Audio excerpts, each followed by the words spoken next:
श्रीगुरून् वैष्णवांश्च श्रीरूपं साग्रजातं सहगण रघुनाथान्वितं तं सजीवं साद्वैतं सावधूतं परिजनसहितं कृष्ण चैतन्यदेवं श्रीराधा कृष्ण पादं सहगण ललिता श्रीविशाखान्वितांश्च ॐ अज्ञानतिमिरान्धस्य ज्ञानाञ्जनशलाकया चक्षुरुन्मीलितं येन तस्मै श्रीगुरवे नमो विष्णुपादाय श्रीकेशवप्रेष्ठाय भूतले श्रीमते भक्ति वेदांत श्रील पर्यटक स्वामीति नामिने नमो विष्णुपादाय श्रीकेशवप्रियात्मने श्री श्रीमद्भक्ति वेदांत वामनइति नामिने नमो विष्णुपादाय आचार्य सिंहरूपिणे श्री श्रीमद्भक्ति प्रज्ञान केशव इति नामिने नमो विष्णुपादाय कृष्ण प्रेष्ठाय भूतले श्रीमते भक्ति सिद्धांत सरस्वती इति नामिने वाञ्छाकल्पतरुश्च कृपा सिन्धुभ्यैव च पतितानां पावनेभ्यो वैष्णवेभ्यो नमो नमो महावदन्नाय कृष्ण प्रेम प्रदायते कृष्णाय कृष्ण चैतन्य नाम्ने गौरतिशे नमः हे कृष्णा करुणा सिंधु दीनबन्धु जगत्पते गोपेश गोपिका कान्त राधा कान्त नमस्तुते तप्त कांचन गौरंगी राधे वृंदावनेश्वरी विश्वभानुसुते देवी प्रणमामि हरिप्रिय वृंदाय तुलसी दिव्य प्रियाय केशवस्य च कृष्ण भक्ति पदे देवी सत्यवती नमो नमः श्री कृष्ण चैतन्य प्रभु नित्यानंद श्री अद्वैत गदाधर शिवासदि गौरभक्तवृंद हरे कृष्ण कृष्ण कृष्ण हरे हरे हरे राम राम राम हरे हरे सर्वाग्रे अभीष्ट गुरुपाद पद्मचित विलास वैष्णव कुल चुड़ामणि नित्रिला प्रविष्टम विष्णुपाद अष्टोत्तर शतश्री श्री श्रीमद् भक्ति वेदांत श्रील पर्यटक गोस्वामी गुरु महाराज रातुल श्री चरण कमले अधमेर भक्तिपूर्ण प्रणाम निवेदन करे अहित की करुणाभिक्षा प्रार्थना करी परम गुरुदेव नित्रिला श्रील भक्ति प्रज्ञान केशव गोस्वामी ठाकुर जगत गुरु श्रील प्रभुपाद भक्ति सिद्धांत सरस्वती गोस्वामी ठाकुर श्री चरण कमले भक्तिपूर्ण प्रणाम निवेदन करे अहित की करुणाभिक्षा प्रार्थना करी परम दयाल गौर नित्यानंद प्रभु गौ राधा विनोद बिहारी जी श्री श्याम सुंदर श्री गिरिराज महाराज श्री चरण कमले भक्तिपूर्ण प्रणाम निवेदन करी अहित की करुणाभिक्षा प्रार्थना करी जय गुरुदेव जय प्रभुपाद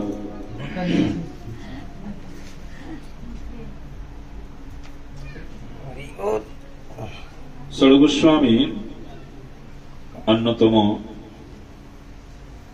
रूप गोस्वामी प्रभु उपदेशामृत আমরা আজকে শ্রবণ করব যে যদি এই বাস্তব জীবনে আমরা ভক্তি যদি যাজন করতে চাই কেউ আমরা ভক্তি সেই ভক্তি তো আমরা প্রত্যেকেই যাজন করতে চাই কিন্তু ভক্তির যে প্রতিকূল বস্তু তা সহজে বর্জন করতে পারি না ভক্তির প্রতিকূল বস্তুকে বর্জন না করার দরুন ভক্তি আমাদের হৃদয়ে সম্পূর্ণরূপে প্রকাশ হয় না। মানে ভক্তি তো করছি, যেমন আপনারা শ্রবণ করছেন, এটিও ভক্তি। ভক্তি করছি, এটি সাধন, শ্রদ্ধা। কিন্তু এই ভক্তিকে চিরস্থায়ী বন্দোবস্ত ব্যবস্থা করতে হবে। মানে ভক্তিকে সুরক্ষা বর্ধন কি করে করবেন? আপনার হৃদয়ে ভক্তিটিকে সুরক্ষা বর্ধন মানে রক্ষা করবেন কি করে? তার জন্য আপনাকে এই সমস্ত প্রতিকূলতা পরিত্যাগ করতে হবে। সেই প্রতিকূলতা রূপ গোস্বামী প্রভু শ্রী উপদেশামৃততে বলেছেন, তা আমরা শ্রবণ করব। প্রথমেই বলছেন ভক্তির প্রতিকূল বাচো বেগম, কি বাচো বেগম, মনস ক্রোধ বেগম, জিহা বেগম, উদরোপস্থ বেগম, এতান বেগান য বিষয়তে ধীরম সর্বাপিমং পৃথিবীং সশিষ্য। তাহলে ভক্তি যদি আমরা যাজন করতে চাই, প্রথমে কি বেগ? বাচো কথার অর্থ বাক্য বেগ। বাক্য বেগ দমন করতেই হবে যদি ভক্তি সুরক্ষিত করতে চায়। প্রত্যেকের ক্ষেত্রে, যারা হরিভজন করছেন তাদের ক্ষেত্রেও, যারা করতেও চাইছি, আমার শ্রদ্ধালু হয়েছি, তাদেরও ক্ষেত্রে। কেন? এই বাক্য বেগ তীরের সঙ্গেই তুলনা করেছেন। তীর, ধনুক, তীর, বান। সেই বান একবার নিক্ষিপ্ত হইলে সে বানকে আর ফেরানো যায় না। এই বাক্য বেগও তেমনি, তীরের থেকেও দ্রুতগামী বাক্য বেগ।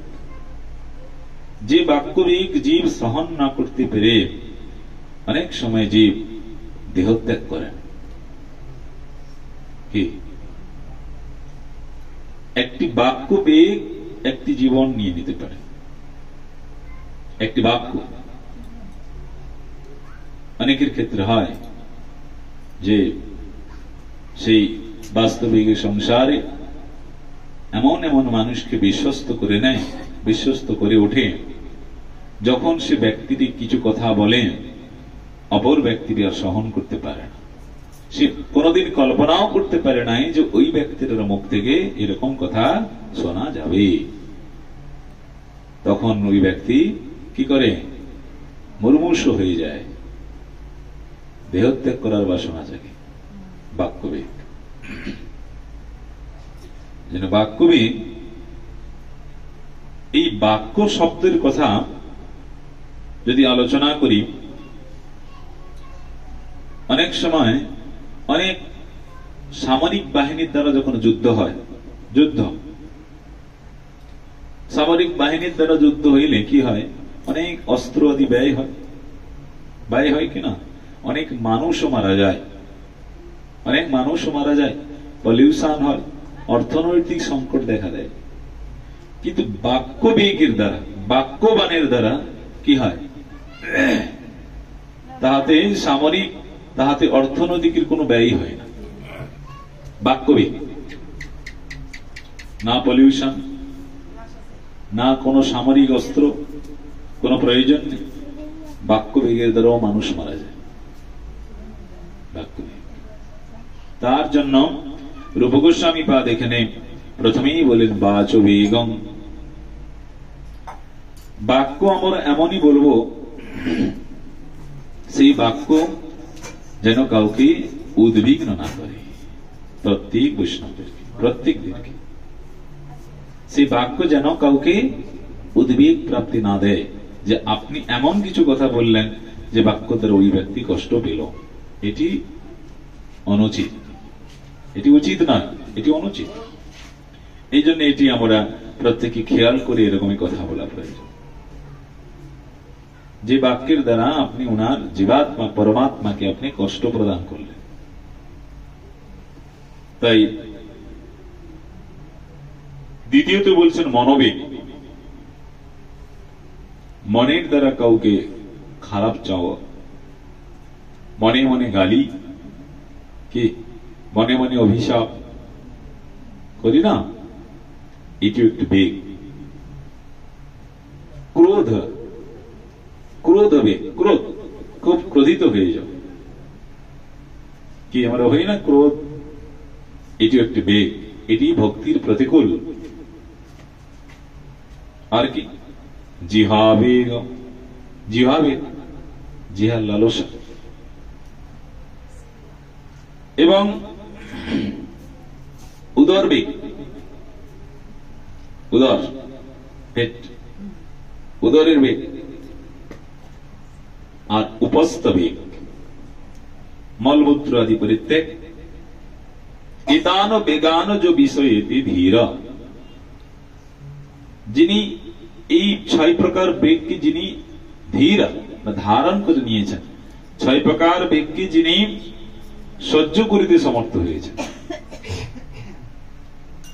সর্বাভিমান পৃথিবী সশিষ্য, তিনি পৃথিবী সর্বত্র তিনি শিষ্য করতে পারেন।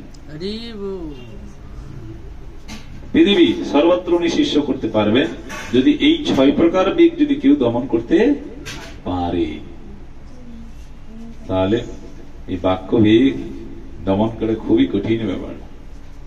কি বাক্য বেগ, আমাদের সঙ্গে যখন কারুর কোনো তর্ক হয় তখন সবসময় এটাই ভাবি যে কখন আমার বলার সুযোগ হবে যে বাক্যের দ্বারা আমি তাকে ডাউন করে দেবো, মানে আমি এমন কিছু বলবো সেখানে আমি যেন প্রথমে সবসময় ওর মাথায় থাকি।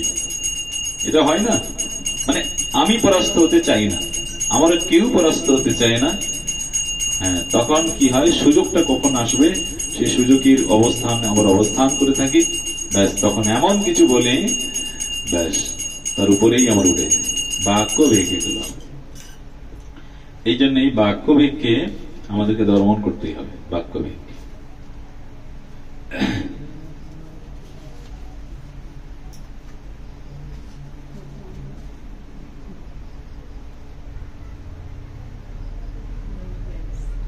এই বাক্য বেগের কথা বলতে গিয়ে ভক্তিবিনোদ ঠাকুর কীর্তন করিয়াছেন যে হরি হে প্রপঞ্চে পড়িয়া অগতি হইয়া না দেখি উপায় আর। ভক্তিবিনোদ ঠাকুর কীর্তন করছেন প্রপঞ্চে পড়িয়া অগতি হইয়া না দেখি উপায় আর, মানে মায়া, মায়াতে পড়ে অগতি হইয়া না দেখি উপায়, আর গতি নেই, মায়ার মধ্যে পড়ে গেছে। অগতির অগতি চরণে শরণ তোমায় করিন সার, হরি হে প্রপঞ্চে পড়িয়া অগতি হইয়া না দেখি উপায়। তারপরে বলছেন কর্ম জ্ঞান কিছু নাহি মন, সাধন ভজন নহি, কর্ম জ্ঞান কিছু নাহি মন, সাধন ভজন নহি, তুমি কৃপাময় আমি তো কাঙ্গাল। বলছেন হে প্রভু তুমি কৃপাময় আমি কাঙ্গাল, তুমি কৃপাময় আমি তো কাঙ্গাল, অহেতুকি কৃপা চাই, অহেতুকি কৃপা চাই। বাক্য মনোবেগ ক্রোধ জিহাবেগ উদর উপস্থবেগ, মিলিয়ায় সব সংসারে ভাষয়।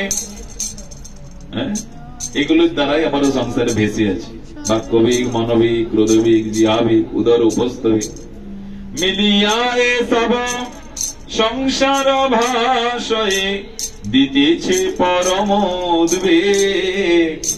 উদ্বেগ দিচ্ছেন আমাদেরকে। আচ্ছা বলুন তো, এই জন্য কষ্ট এই সংসারে আমরা একা একা কষ্ট পাই না, কেউ আমাকে বাক্যের দ্বারা যখন কিছু বলে তখন আমি কষ্ট পাই। কি তার মানে আমি অন্যের দ্বারা উদ্বেগ প্রাপ্ত হই, অন্যের দ্বারা আমাকে উদ্বেগ প্রাপ্ত করানো হয়। নিজে নিজে কোনোদিন উদ্বেগ হই আমরা, যে নিজে নিজেই আমি গুসা হয়ে গেছি। কেউ আপনাকে কোনো না কোনো কিছু বলেছে, যা অপরের বাক্য দ্বারা আপনি উদ্বেগ প্রাপ্ত হলেন। কিন্তু ভগবান বলছেন কি, আমার ভক্ত অপরের দ্বারা উদ্বেগ প্রাপ্ত হইবে না, আর কাউকে উদ্বেগ দিবেও না। এই জন্য ভক্ত হলে যখন আমরা কথা বলবো সংযত হয়েই কথা বলা দরকার, যেন কাউকে কষ্ট না দিই। তাই ভক্তিবিনোদ ঠাকুর বলছেন, অনেক যতনে শিশব দমনে ছাড়িয়েছি আশা আমি। হে প্রভু, অনেক কষ্ট করে এগুলো আমি দমন করেছি। অনাথের নাথ ডাকি তব নাম, এখনো ভরসা তুমি।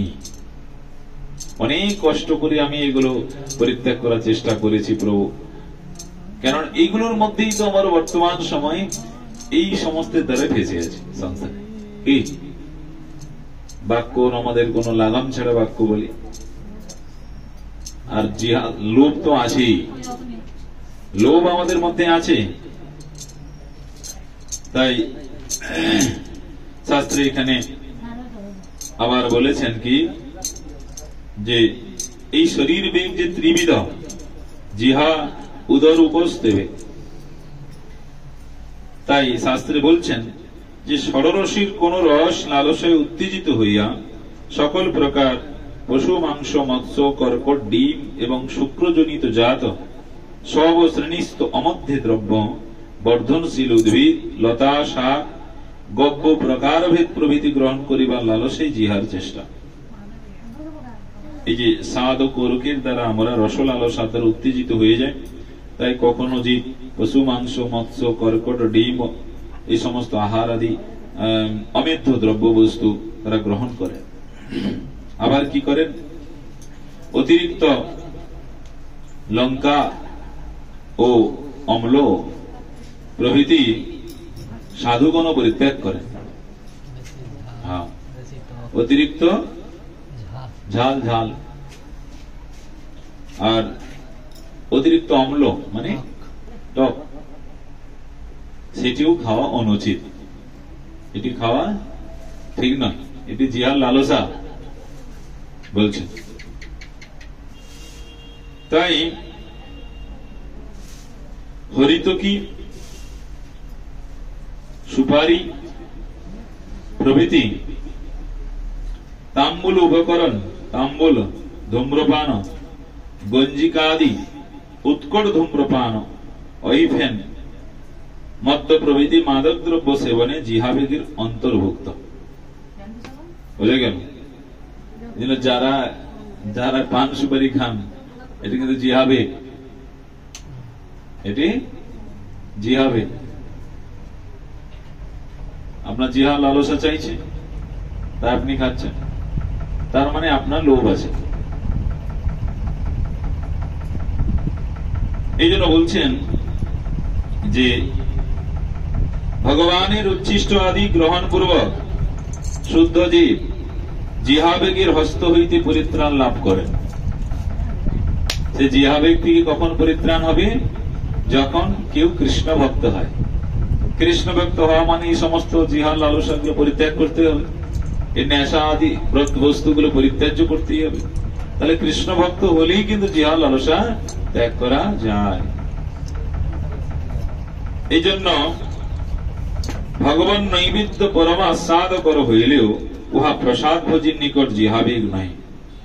প্রসাদ যদি কেউ বেশি সেবা করে তথাপিও সেটিকে জিহার লালসা বলছে না। কিন্তু আর যা সমস্ত অমেদ্য খাবার যদি কেউ গ্রহণ করে সেটিকে জিহার লালসা বলে। প্রসাদও যদি আপনার ভালো লাগে, যদি সেটি আপনি আরো নেন, প্রসাদ সেবা করেন, সেটিকে জিহার লালসা বলছেন।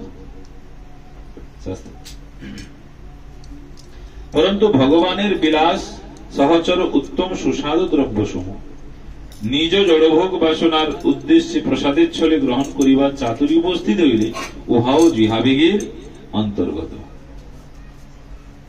মানে অনেকে হয়তো ভাবি দৈনন্দিন ভগবানকে একটু ভালো মন্দ দেব আর নিজেও একটু খেতে পাবো, সেটিও যদি মনে মনে ভাবনা থাকে সেটিও জিহাবেগের অন্তর্গত, সেটিও জিহাবেগ।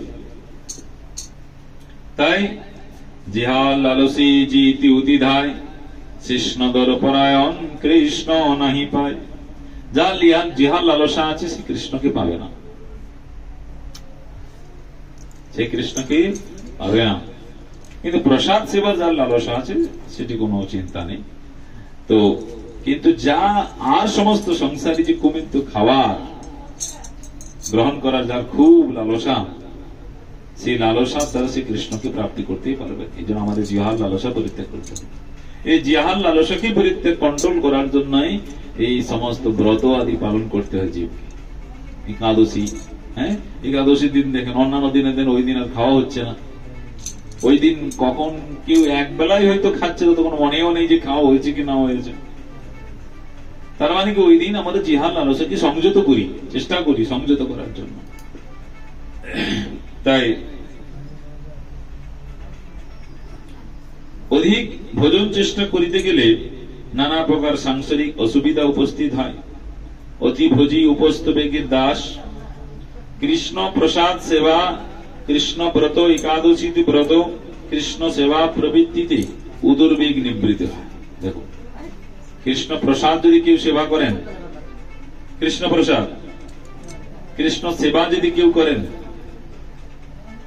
কেউ যদি একাদশী ব্রত পালন করেন, তাহলে তার উদরবেগ নিবৃত্তি হবে, তাছাড়া হবে না উদরবেগ। এই জন্য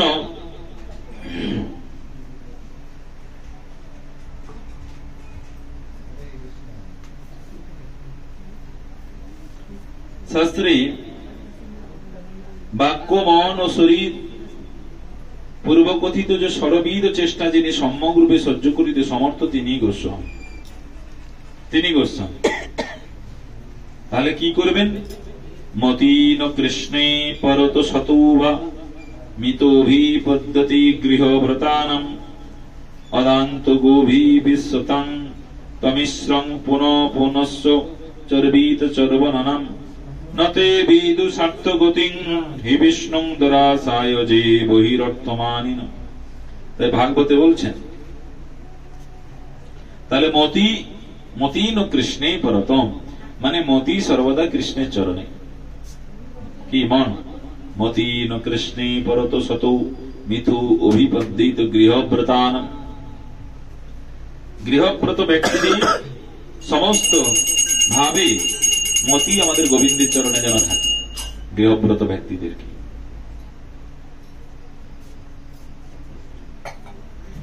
এবং দ্বিতীয় শ্লোক কি বলছেন? দ্বিতীয় শ্লোকে এখানে ব্যাখ্যা করেছেন ভক্তিবিনোদ ঠাকুর।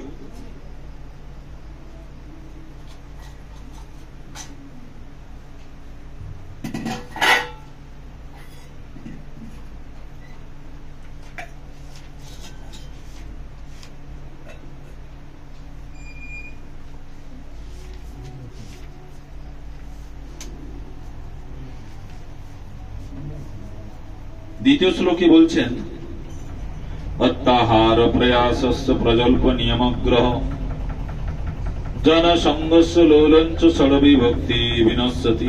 দেখুন, এগুলো প্রথমে যেটি শুনলাম সেটিও ভক্তির কণ্ঠ, সেগুলো থাকলে ভক্তি যাজন হবে না। কারো যদি বাক্যবেগ, মনোবেগ, জিহাবেগ, উদরবেগ, উপস্থবেগ থাকে, ভক্তি ঠিক হবে না।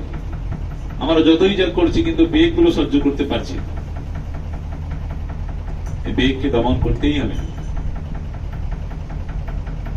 দ্বিতীয় বেগ বলছেন অত্যাহার, মানে অধিক আহার করা, এগুলো সব ভজনের বিরোধী, প্রতিকূল। অত্যাহার প্রয়াস, প্রয়াস কথার অর্থ হচ্ছে অধিক কর্ম প্রয়াস, অধিক অধিক কর্ম প্রয়াস। জীব থাকে না, প্রত্যেকটা জীব প্রচন্ড কর্ম করবে। প্রজল্প, প্রজল্প মানে এই শুধু গ্রাম্য কথা বলা, গ্রাম্য কথা বলবে, একসঙ্গে হয়ে যাওয়া মানে ব্যাস গ্রাম্য কথা শুরু হয়ে গেল, হয় না? প্রজল্প যা আপনারা কেউ করেন না। নিয়মাগ্রহ, নিয়মাগ্রহ মানে নিয়মের প্রতি অত্যাধিক আগ্রহ, খুব নিয়ম করবে, কিন্তু পালন করার সময় হলে আর পারে না। এখনো শুনলেন, না না না ঠিক, এটা তোমার ভালো নয়, আমাকে এটা পালন করতে হবে, কিন্তু যখন পালন করতে চাইছেন তখন আর পেরে উঠতে পারছেন না। জনসংঘর্ষম, অনেক সঙ্গে দেখবেন জনসঙ্গী থাকতে ভালোবাসে, গৃহমেধী জীব, একা একা বোকা লাগে, বাড়িতে কেউ নেই ভালো লাগে না, দু চারজন থাকলে ভালো হয়, কথা হতো একটু, কি জনসংঘ চায় না মানুষ, লৌলঞ্চ। এবং কৃষ্ণ ভক্তি বিমুখ লোকের সঙ্গ এবং চিত্তি চঞ্চলতা বা অব্যবস্থিত ভাব, এই 6 দোষ ভক্তি নষ্ট হয়ে আছে। এগুলো যদি কারো থেকে থাকে ভক্তি হবে না। বোঝা গেল? অত্যাহার করা যাবে না, অধিক প্রয়াস, বলছেন অধিক সংগ্রহ ও সঞ্চয়, প্রাকৃত বিষয়ে পরিশ্রম বা চেষ্টা, মানে অধিক সংগ্রহ মানুষ করতে চায়, সঞ্চয় করে, তা বেশি পরিশ্রম করে না, তাই তো করে। অধিক সঞ্চয় চলবে না। অবশ্যই গৃহস্থরা সঞ্চয় করবেন, গৃহস্থরা সঞ্চয় করবেন। কেন সঞ্চয় করবেন? গৃহস্থদেরকে এই উদ্দেশ্যে সঞ্চয় করতে বলছেন যে ভগবানের সেবা, গুরু বৈষ্ণবের সেবা নিমিত্তে। নিজৈক ইন্দ্র তৃপ্তি, নিজৈক ইন্দ্র বাসনা যদি নিয়ে, সংকল্প নিয়ে কেউ যদি সঞ্চয় করেন, তাহলে কিন্তু তাকে দুঃখই পেতে হবে। আমরা এই উদ্দেশ্যে সঞ্চয় করব যে ভগবানের সেবা এবং সাধু গুরু বৈষ্ণবের সেবা, এই নিমিত্তে সঞ্চয়। নাহলে সঞ্চয়ের প্রতি প্রচন্ড স্পৃহা, অর্থ সঞ্চয় নাকি, তাই সঞ্চয়টা এইভাবেই করতে হবে। আর প্রাকৃত বিষয়ে পরিশ্রম বা চেষ্টা, প্রচন্ড পরিমাণে জীব কি শ্রম করে না, প্রচন্ড শ্রম করে, অতিরিক্ত শ্রম করে, যেটি না করলেও নয়, না করলেও হয়ে যাবে, তথাপি জীব শ্রম করে। এই প্রচন্ড শ্রম, প্রচন্ড কর্মস্পৃহা চলবে না। প্রচন্ড কর্মস্পৃহা আমাদের পক্ষে থাকলে হবে না। যতটুকু আমার প্রয়োজন ততটুকুই কর্ম করতে হবে সংসারে।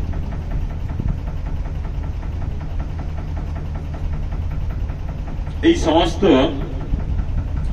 6টি দোষ যদি কারোর থেকে থাকে, তাহলে ভক্তি নষ্ট হয়ে যাবে। এই 6টি দোষ, এই জন্য খুব সাবধান, অত্যাহার করব না। প্রসাদ বলেছেন যদি আবার অত্যাহার করি, প্রসাদ যদি বেশি করে সেবা করে নি, তখন আবার ঘুম আসবে, হ্যাঁ, আলসি আসবে। প্রসাদ বেশি করে সেবা করা, আপনার সামর্থ্য অনুযায়ী সেবা করুন, আপনি যদি পারেন তো সেবা করুন। এই জন্য শাস্ত্রে অত্যাহার করা বারণ করেছে। প্রজল্প বলছেন এখানে অনাবশ্যক গ্রাম্য কথা, যেগুলো আবার আয়ু ক্ষরণ হয়, আয়ু নষ্ট হয়। গ্রাম্য কথা, আপনারা গ্রাম্য কথা কি বলেন নাকি? বলেন গ্রাম্য কথা? গ্রাম্য কথা কম বলবেন। গ্রাম্য কথা বললে আয়ু ক্ষয় হয়। আমরা সারাদিনে কতই না কত কথা বলি, যেগুলো আমাদের কার দরকারই নেই, যেগুলো আমার কোনো প্রয়োজনই নেই, তথাপিও আমরা বলি না। একটা বিষয় জীব তো সারাদিন ওই কথা শুনবে, একই কথা শুনবে, আলোচনা করবে, এই আমরা পূর্বে ছিলাম এরকম, হ্যাঁ, তার বাড়িতে এরকম, দেখ আমার কত আগে ছিলাম কিরকম। আচ্ছা, বলে কিছু লাভ হবে নাকি? পূর্বের জীবনে ফিরে যেতে পারবো? বরং যেই কথা বললে আমাদের লাভ হবে সেই কথা বলা প্রয়োজন। যেন পূর্বের কথা বলে আপনার আয়ু ক্ষয়, সময় নষ্ট। এই জন্য প্রজল্পবাদী, প্রজল্প মানে অনাবশ্যক গ্রাম্য কথা। অনাবশ্যক গ্রাম্য কথা বলা যাবে না কৃষ্ণ ভক্ত হতে গেলে। দেখবেন যারা কৃষ্ণ ভক্ত তারা অতিরিক্ত কথা বলেন, যতটুকু প্রয়োজন ততটুকু কথা বলে ব্যাস বন্ধ, মুখ বন্ধই থাকবে। এগুলো আপনাদেরকেও হতে হবে। আর কি বলছেন, নিয়মাগ্রহ বললাম যে নিয়ম গ্রহণে খুব আগ্রহী কিন্তু নিয়ম পালন করতে পারছে না। জনসঙ্গ,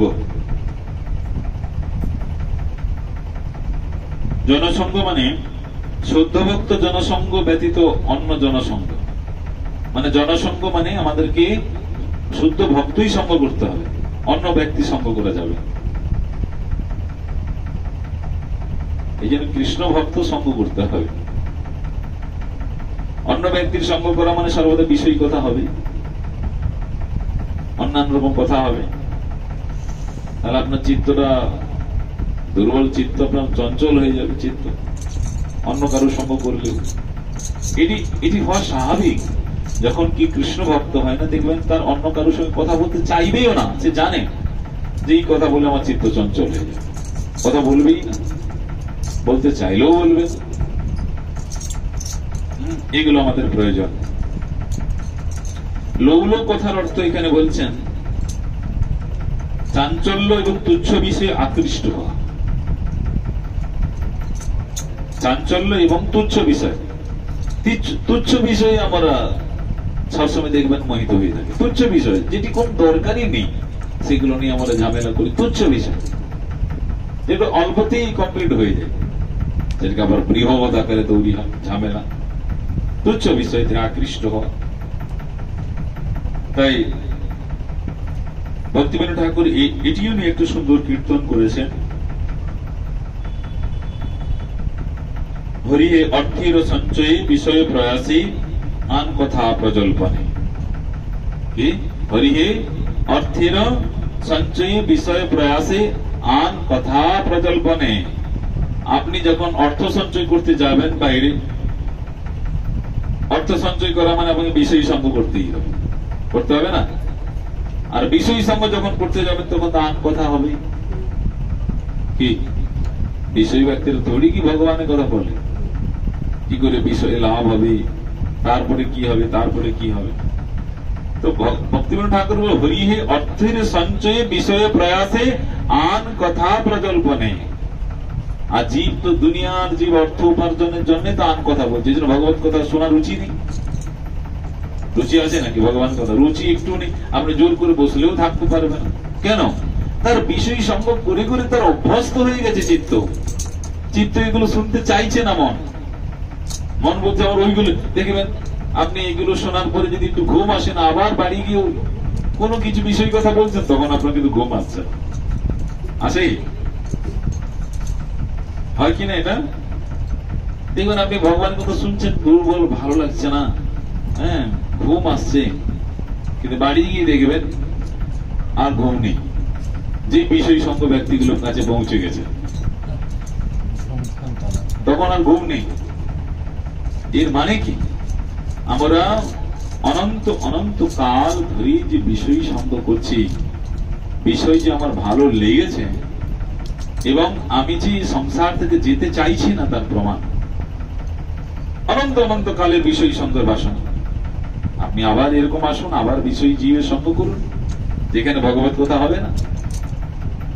এরকম ভাবে জীবকে অটোমেটিক কৃষ্ণই কথা শ্রবণে রুচি উপজিত হবে। আমাদেরকে রুচি হতেই হবে অটোমেটিকই। একটা বিষয়ী ব্যক্তিকে আপনি নিয়ে আসুন, বসবে না যেমন বললাম, তাই না? আবার যার কৃষ্ণ কথা শ্রবণে তার অটোমেটিক সত্তা, তাকে আপনি বিষয়ী সঙ্গ ব্যক্তির সঙ্গে রাখতেই পারবেন না। সে ছোট বিচারি দিকে কোন দিকে ভগবানের কথা হয়। এরকম রুচি আমাদেরকে হতে হবে যদি বিষয় থেকে বাঁচতে চাই। নাহলে আবার কোন না কোন বিষয়ী ব্যক্তির সংসারে আপনাদেরকে পাঠাবে, সেখানে আবার সারাদিন বিষয় কথা বলুন। আচ্ছা, একটা বিষয়ী ব্যক্তি বাড়িতে যাবেন, ভগবানের কথা হয় কিনা শুনবেন? শুধু দেহের কথা, হ্যাঁ, সমাজের কথা, বিষয়ের কথা, স্ত্রী পুত্র আদি আত্মীয় স্বজন পরিবার বর্গ কুটুম্বের কথা, একটু ভগবানের কথা হয় না। তাহলে ব্যক্তি ভক্তি হবে কি করে?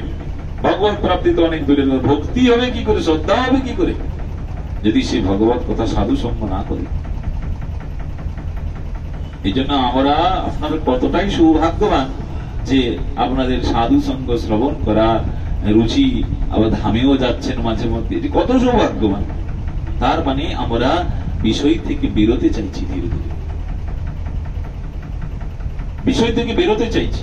নাহলে আবার কর্ম বিভাগে আপনাকে আবার কোন বিষয়ের বাড়িতে আপনাকে দিয়ে দেবে। বিষয়ের বাড়িতে সেই জীবকে কি করো, বীজকে আপনি বিষয়ের বাড়িতে রোপণ করে দেবেন ভগবান। আপনি বিষয়ের বাড়িতে বড় হতে থাকেন, সেখানেও আবার বড় হতে হতে আপনি স্নেহ মায়া মমতা পোষণ করে আবার সংসার পালন করেন, সেখানে আবার মায়া মোহর মধ্যে ফেসে যান, আবার সেখানে ভোগাদি করুন, সেই কর্ম আবার আপনাকে ধীরে ধীরে অধোজনী প্রাপ্তি করাবে। অধোজনী, এই বিষয় ভোগ করতে করতে অধোজনী প্রাপ্তি হয়ে যাবে জীব, কিন্তু হরিমুখ হবে না। এই জন্য ভক্ত হওয়া খুব কঠিন ব্যাপার, অনেক অনেক স্বীকৃতির ব্যাপার ভক্ত হওয়া। তাই শাস্ত্রে বলেছেন ব্রহ্মাণ্ড ভ্রমিতে কোন ভাগ্যবান। ব্রহ্মাণ্ড, এই যে ব্রহ্মাণ্ড দেখছেন না, এরকম ব্রহ্মাণ্ড অনেক অনেক কোটি কোটি ব্রহ্মাণ্ড আছে। ব্রহ্মাণ্ড ভ্রমিতে ভ্রমণ করেও কোন ভাগ্যবান জীব গুরু কৃষ্ণ প্রসাদে পায় ভক্তিলতা বীজ।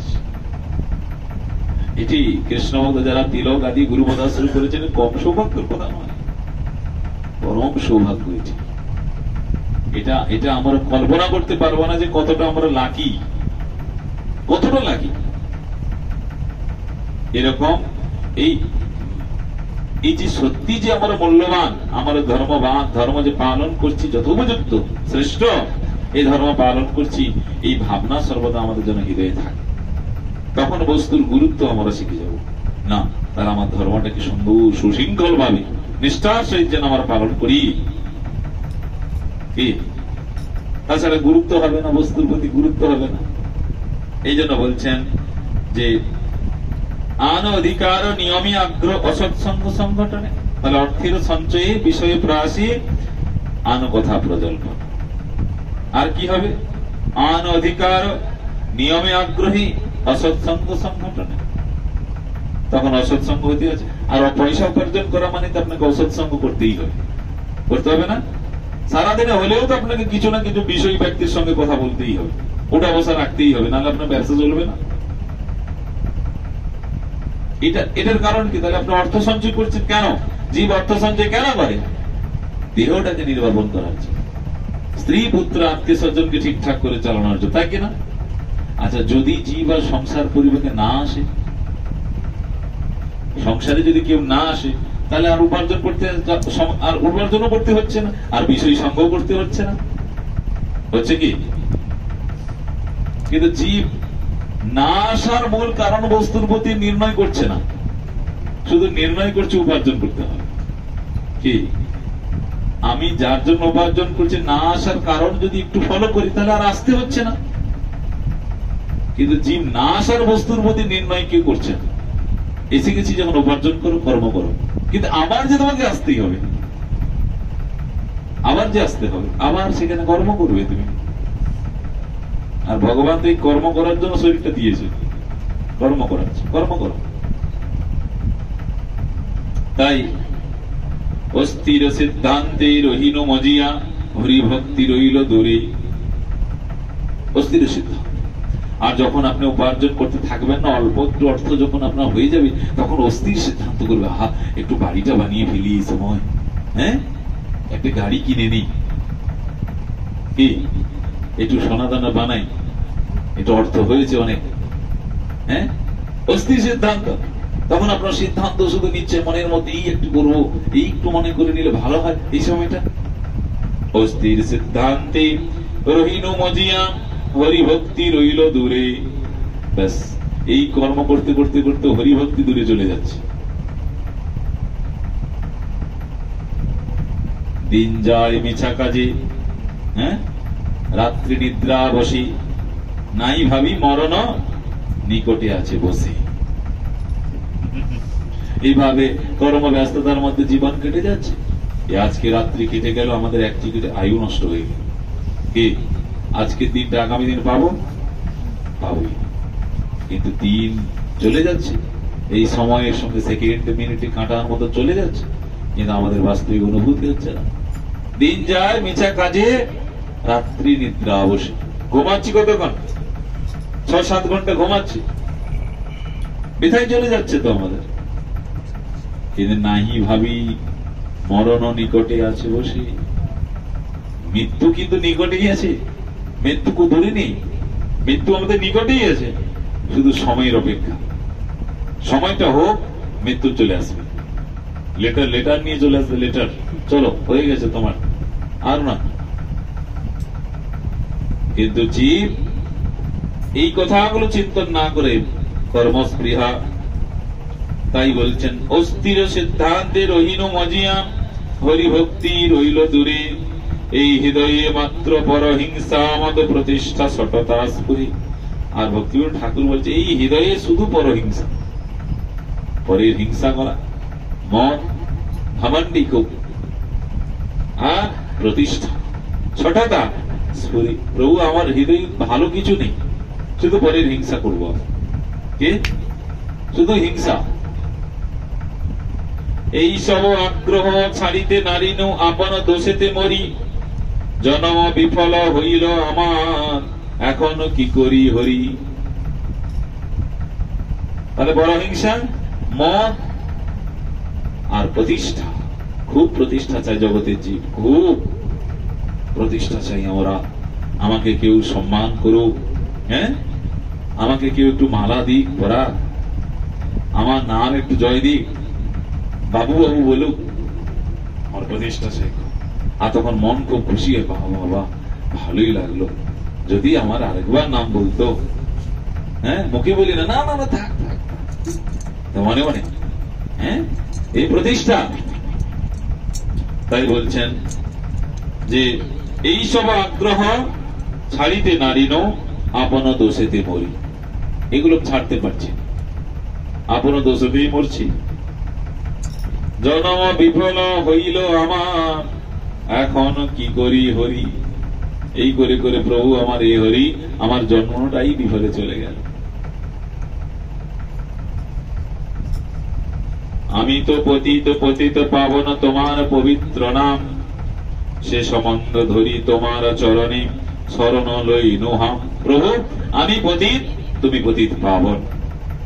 কি আমরা তো পতিত, ভগবান কি পতিত পাবন না? আমি তো পতিতে পতিতে পাবন তোমার পবিত্র নাম, ভগবানের নাম পরম পবিত্র। সে সম্বন্ধ ধরি তোমার চরণে শরণ লই নোহাম। এই প্রভু এই সম্বন্ধটা নিয়ে আমাকে আপনি উদ্ধার করুন। আমি আপনার শরণাম গ্রহণ করলাম, আমাকে উদ্ধার করুন আপনি। এই জন্য আমাদেরকে এই পরদোষ আদি পরিত্যাগ করতেই হবে। অপরের প্রতি হিংসা করা যাবে না, হিংসা করা যাবে না। তাই শাস্ত্রে বলছেন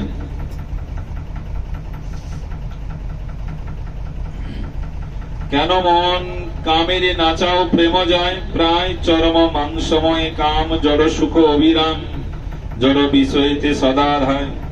হ্যাঁ, এখানে বলছেন শাস্ত্রে কেন মন কামেরে নাচাও প্রেম যায়। এই মন শুধু কামের দ্বারা আমার মন নাচছে, আর চর্ম মাংসময় কাম। আচ্ছা, চর্ম মাংসময় মানে মানে যদি আমাদের এই চর্ম মানে স্কিনটা যদি না থাকতো, তাহলে আমরা দেখতে কেমন হতাম? ভালো লাগতো দেখতে আমাদের। তাহলে এই স্কিনটাই যত লাস্টের গোড়া, এই চামড়াটা, এই চামড়াটা আমার কালো, কারু সাদা। তাই বলছেন এই চর্ম মাংসময় কাম, কামটা বলছেন চর্ম মাংসময়। আর সেটিকে আমাদের বিমোহিত করছেন। বলছেন জড় সুখ অবিরাম, জড় বিষয়েতে সদা ধায়। সবসময় জড় সুখের জন্য ধায়িত হচ্ছে এই চামড়াটাই। জলসুখ ভোগ করবে। জীবের স্বরূপ ধর্ম চিত স্বরূপে প্রেম মর্ম, তার বিষয় মাত্র হরি, কাম আবরণে হায় প্রেম এবে সুপ্ত প্রায়, প্রেমে জাগাও কাম দূর করি। যে জীবের স্বরূপ ধর্ম চিত স্বরূপে প্রেম মর্ম, আর এই সমস্ত কিছুর দ্বারা জীবের স্বরূপকে আমার অনুভূতি করতে পারছে না। আমাদের স্বরূপ যে সত্যি সত্য সনাতন ভগবান বিভু ভগবান শ্রীকৃষ্ণের যে সেবা করা, সেই সেবা থেকে আমরা বঞ্চিত হয়ে যাচ্ছি, জীবের স্বরূপ থেকে বঞ্চিত হয়ে যাচ্ছি। আমার প্রেমে জাগাও কাম দূর করে, শ্রদ্ধা হইতে সাধু সঙ্গী, ভজনে ক্রিয়া সঙ্গী, নিষ্ঠা রুচি আসক্তি উদয়, আসক্তি হইতে ভাব তাহে প্রেম প্রাদুর্ভাব, এই ক্রমে প্রেম উপজয়। তাহলে এই সমস্ত অসৎ সমস্ত ইন্দ্রিয়গুলো কি করে ত্যাগ হবে? শ্রদ্ধা হইতে সাধু সঙ্গ, সমস্ত এই সমস্ত উপদ্রবাদী পরিত্যাগ হয়ে যাবে কেউ যদি সাধু সঙ্গ করে, বৈষ্ণব সঙ্গ করেন। সাধু সঙ্গে শ্রদ্ধা হইতে সাধু, শ্রদ্ধা না হলে সাধু সঙ্গ হবে না। আপনাদের শ্রদ্ধা আছে বলে সাধু সঙ্গ করছে, এই শ্রদ্ধাটা চাই জীবনের অন্তিম পর্যন্ত, শ্রদ্ধা চাই। শ্রদ্ধা হইতে সাধু সঙ্গে, ভজনের ক্রিয়ার অঙ্গে। দেখুন এবার সাধু সঙ্গ করছেন বলে তখন আপনাদের মনে হলো না একটু তুলসী মালা পড়ি, মানে ভজন ক্রিয়া শুরু হয়ে গেল, না একটু তুলসীতে জল দিই, না একটু একাদশী করি, হ্যাঁ এটা ভগবানের আরতি দর্শন করি, এটা কি ভজন ক্রিয়া? তার মানে আপনার সাধু সঙ্গ হচ্ছে, শ্রদ্ধা আছে আপনার। আর কি? নিষ্ঠা রুচি আসক্তি উদয়, নিষ্ঠা, ভজনের প্রতি নিষ্ঠা, সাধুদের প্রতি নিষ্ঠা, তুলসী নিষ্ঠা, নাম নিষ্ঠা, প্রসাদে নিষ্ঠা, একাদশী ব্রতেতে নিষ্ঠা, এই নিষ্ঠা উপজয় হয়ে যাবে। নিষ্ঠা রুচি আসক্তি উদয়, আর নিষ্ঠা যত আমাদের বেশি হবে তত আমাদের রুচি হয়ে যাবে। নিষ্ঠা রুচি, রুচি তখন হয়ে যাবে। রুচি মানে কিরকম? তখন আর সেই বস্তু আপনাকে আর জোর করে খাওয়াতে হবে না, আপনি দৌড়াবেন কখন সেই বস্তুটা কোথায় হচ্ছে, বন্ধ, তখন আপনি দৌড়ে যাবেন, বাবা একটু যাই ওখানে এরকম হচ্ছে, তাহলে আমি একটু শ্রবণ হবে আমার, হ্যাঁ রুচি। আর রুচি থেকে কি হবে? আসক্তি। ব্যাস, আসক্তি কার প্রতি? গোবিন্দের চরণে আসক্তি। এই আসক্তির মূল প্রয়োজন আমাদের কি? আসক্তিটা আমার বিষয়ের প্রতি করে রেখেছি, বিষয়ের প্রতি আসক্তি। দেখুন এমন ভাবে আমাদের নিষ্ঠা ভজন করতে হবে যে সেই আসক্তিটা যেন গোবিন্দের চরণে হয়।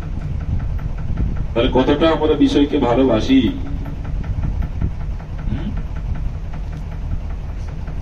এই জন্য গান আছে না, যে যেথা আছে শুধু ভালোবাসাবাসী, সেথা যেতে মন চায় না।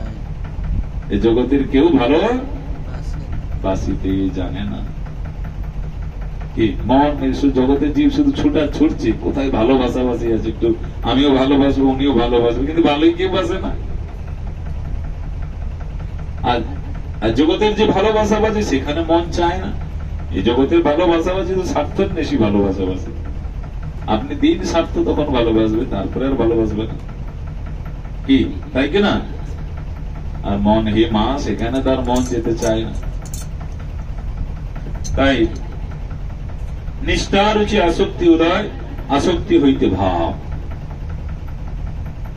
ভগবানের চরণে যদি কারোর আসক্তি হয়ে যায় তখন তার ভাব হয়ে যাবে, নিমগ্নতা ভগবানের চরণে, সর্বদা ভগবানের চিন্তন করবে, সর্বদা ভাব হয়ে যাবে তার।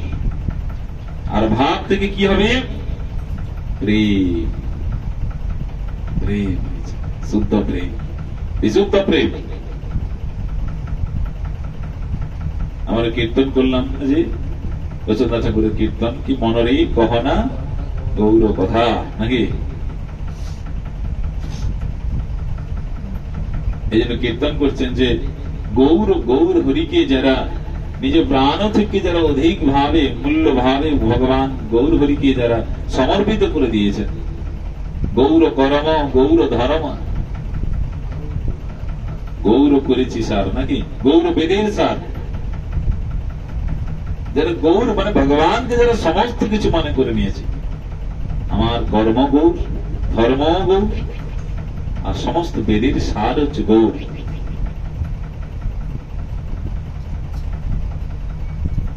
আর গৌর বলিয়া যাও কপরান, গৌর করিবেন বাস।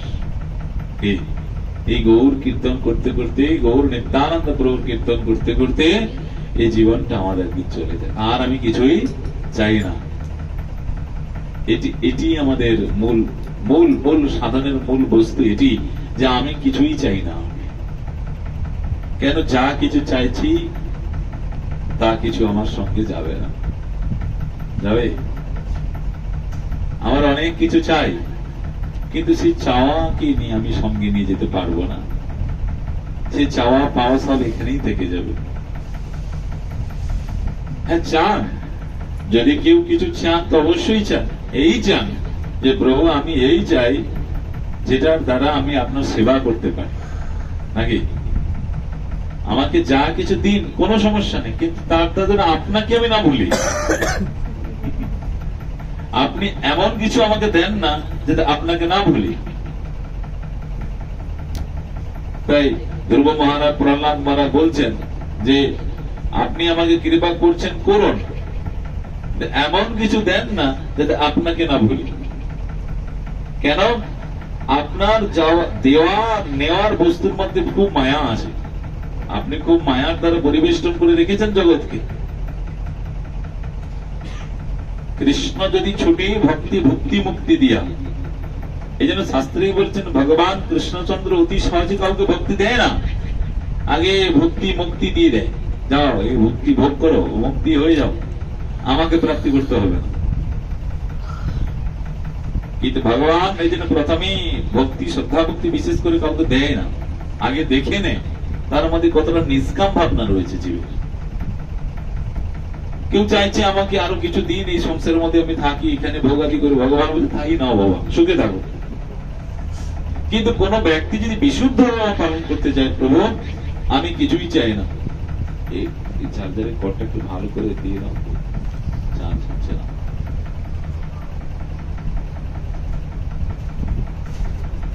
ওখানে ওখানে পড়ে,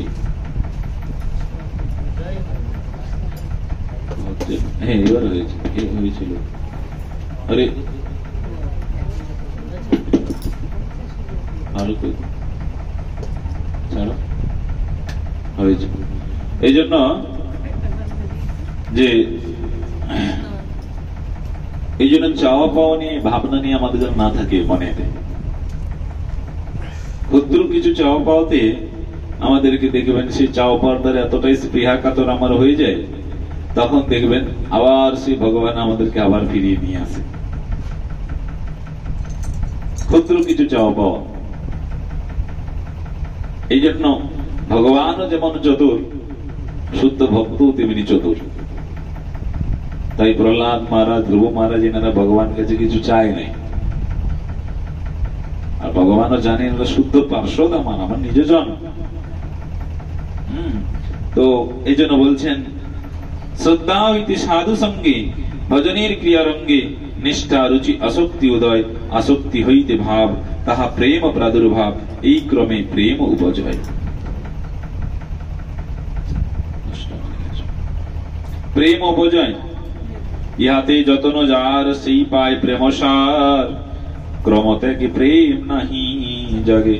আচ্ছা, এই সার বস্তুর প্রতি যারা যত্নবান, যে সত্যি আমি প্রেম প্রাপ্তি করতে চাই, ইহাতে যতন যার সেই পায় প্রেমসার, তারই প্রেম হবে যিনি যত্নবান হবেন। এই জন্য প্রত্যেককে সাধনের প্রতি যত্নবান হন, যত্ন দিয়ে ভজন করুন। যত্ন, পরম যত্ন, পরম যত্নের সহিত আমার খুব যত্ন করি না, সন্তান সন্তানের প্রতি, কোন বস্তুর প্রতি খুব যত্ন রাখি। এই সাধনকেও যত্ন দিয়ে পালন করতে হবে, সাধনকে খুব যত্নের সহিত, তাছাড়া প্রেম সার হবে না। ক্রমতে কি প্রেম নাহি জাগে, এই ক্রমে সাধন ভয়, কেন করো দুরাশয়, কামে প্রেম কভু নাহি লাগে। নাটক অভিনয় প্রায়, সকপট প্রেম ভাই, তাহে মাত্র ইন্দ্রিয় সন্তোষ সার সদা করো পরিহার, ছাড়ো ভাই অপরাধ দোষ। এই ইন্দ্রভোগীর কোন কিছু দোষণ দ্বারা যদি আমি কর্ম থাকি, তাহলে ব্যাস বলছেন সদা করো পরিহার, ছাড়ো ভাই অপরাধ দোষ। এই ইন্দ্রিয়ের দ্বারাই আমরা সমস্ত দোষ করছি, ইন্দ্রিয়ের দ্বারা। হ্যাঁ, এই ইন্দ্রিয়ের দ্বারাই সমস্ত দোষ আমরা করছি। তাই বলছেন কি, ইন্দ্র দোষণ ছাড় সদা করো পরিহার, ছাড়ো ভাই অপরাধ দোষ। এই ইন্দ্র থেকে মুক্ত হও। ইন্দ্রির কবলিত হয়ে আর তুমি কতদিন ফেঁসে থাকবে? আমি যদি ইন্দ্রিয়ের দ্বারা বশীভূত হয়ে থাকি, তাহলে আমাদেরকে আবার কোন দুরাশয় কর্ম করাবেন ইন্দ্রিয়। আবার দুরাশয় কর্ম করালে আমরা আবার কোন শরীর প্রাপ্ত করব, আবার শরীরে গিয়ে সেখানে আবার ভোগ করব, আবার দুরাশয় কর্ম করব, আবার সেখানে ইন্দ্রিয় আমাকে ভোগ করাবে। এই জন্য শাস্ত্রে বলেছেন কি, যত যথাত্মা পরিমের্যতে অসু মৎপুণ্য গাতা শ্রবণে বিধানে। যথা যথাত্মা পরিমের্যতে অসু মৎপুণ্য গাথা শ্রবণে বিধানে। এই জন্য সমস্ত ইন্দ্র থেকে নিবৃত্তি হয়ে যাবে, যেখানে সর্বদা মুক্ত রসামৃত, যেখানে অধরামৃত, যেখানে ভগবত কথা যেখানে হয়, যিনি সর্বদা কথা শ্রবণ করেন। যথা যথাত্মা পরিমের্যতে অসু মৎপুণ্য গাথা শ্রবণে বিধানে তথা পশ্যতি। এই জন্য যেমন এই যে বলেছে চক্ষুতে যেমন অঞ্জলি মানে কাজল দেয় না, চক্ষুতে কাজল দিলে যেমন চোখের পরিষ্কার হয় না, পরিষ্কার হয়, ধুলো ময়লা দেখবেন জল আকারে বেরিয়ে যায় কাজল দিলে, চোখের পরিষ্কার দৃষ্টি ভালো থাকে, তখন আমরা পরিষ্কার দেখতে পাই।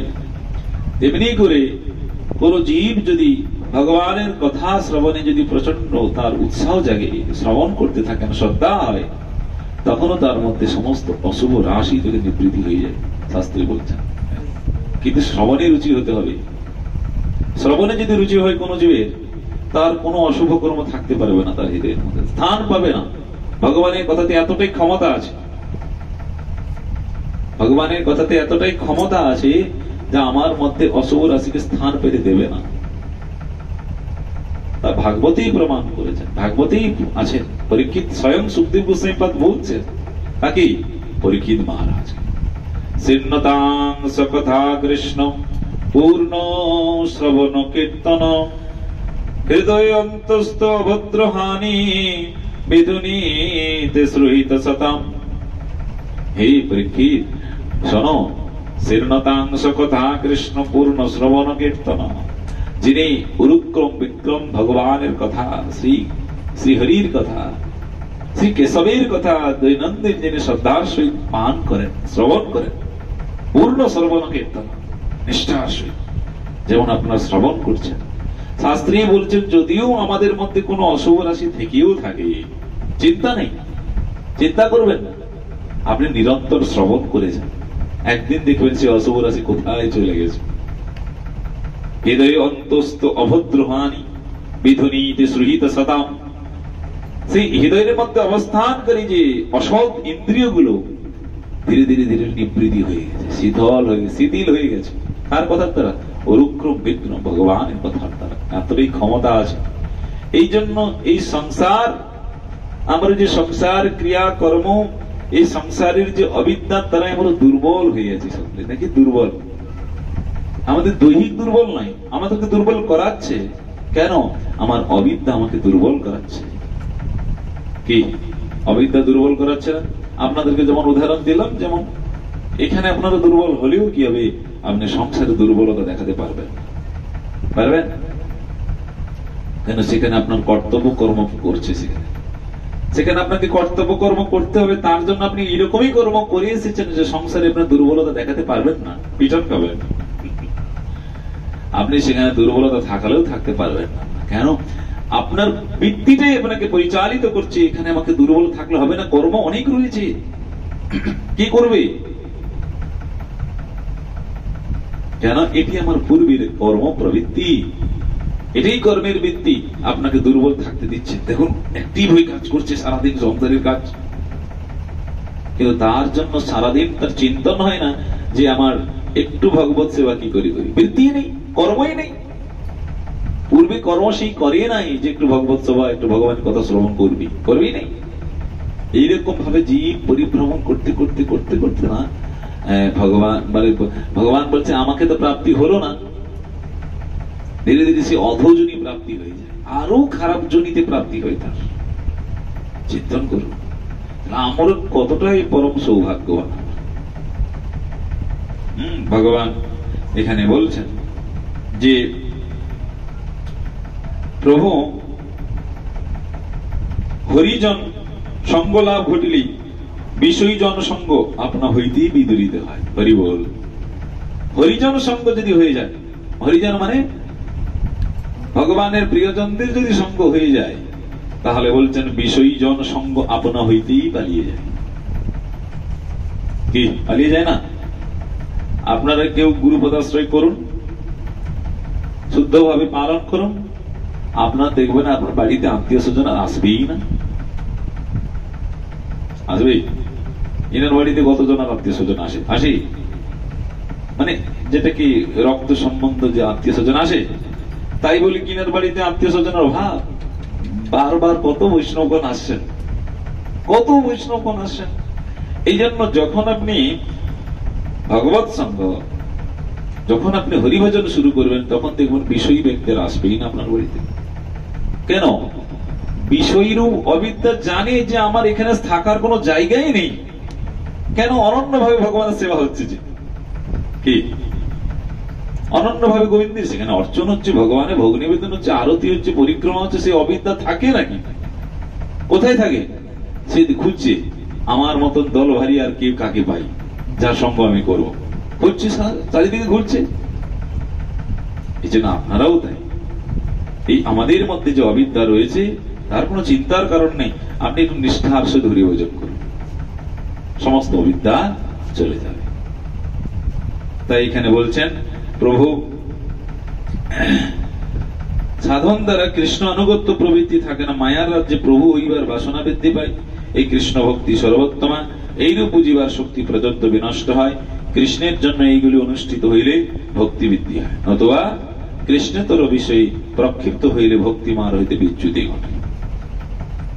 এগুলো যদি আমরা পালন না করি, তাহলে আমাদের কৃষ্ণ ভক্তি থেকে বিচ্যুতি হয়ে যাবে।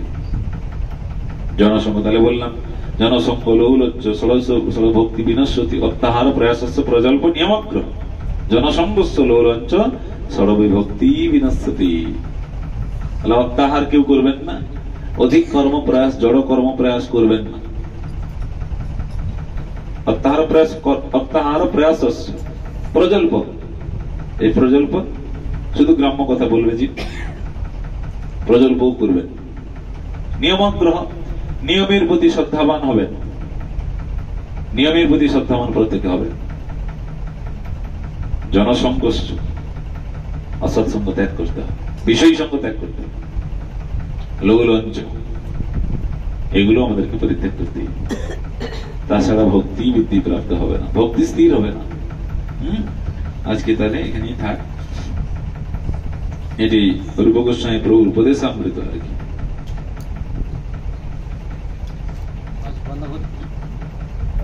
এখানেই রহিল গ্রন্থ অমৃত লহরী বদন ভরে প্রেমানন্দে বল গৌরহরি মঞ্চা গুলবতরুবশি কৃপা সিন্ধু ভয়ে পতিতানাং পাবনেভ্যো বৈষ্ণবে